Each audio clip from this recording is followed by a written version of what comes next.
I talk a lot about selling down your residential real estate as you get to a point in your life where growth is no longer important, which is generally when you want income. You know, we build out portfolio plans for clients, show them what it looks like when you buy 1, 2, 3, 4, 5 properties. They grow over a period of time, and then you get to a debt-free position. But the income that those properties are generating after all expenses, and with residential, you've got land tax, you've got property maintenance, you've got property management, you've got fucking blah, blah, blah, blah, blah. You could be generating a 5 or 6% gross yield, and let's assume that's on a $10 million portfolio, you're generating $500,000 or $600,000. Then you've got 2 or 3% of cost, 200 or 300 grand of cost on top of that, so you're halving your overall return, and then you pay tax on what's left over, right? So I always tell clients that residential real estate, when you get to the time in your life that you want to generate income and not growth, and you're not using leverage, it's not the best investment. You should sell your residential assets and get a much better income return from other assets, and a much better growth return if it's not leveraged. The reason residential real estate generally is so powerful is because you can put $1 in and get $9 of someone else and buy a $10 asset. Now, I always say use other assets. I'm not a qualified financial advisor. I can't tell people what to invest in outside of real estate, but when I say other investments, you know, you've spoken about private debt. That is one cash flow investment. Absolutely. What are some others that people can invest in where they can get a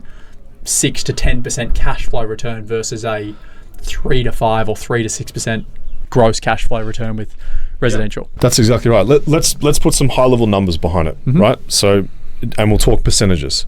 We typically advocate for about 40% allocation to alternative investments or private markets, of which 10% of that might be private equity, 10% of that might be real estate, 10% of that might be infrastructure, and 10% of that might be private credit. Cool. Right? That makes 40%. That makes up the 40.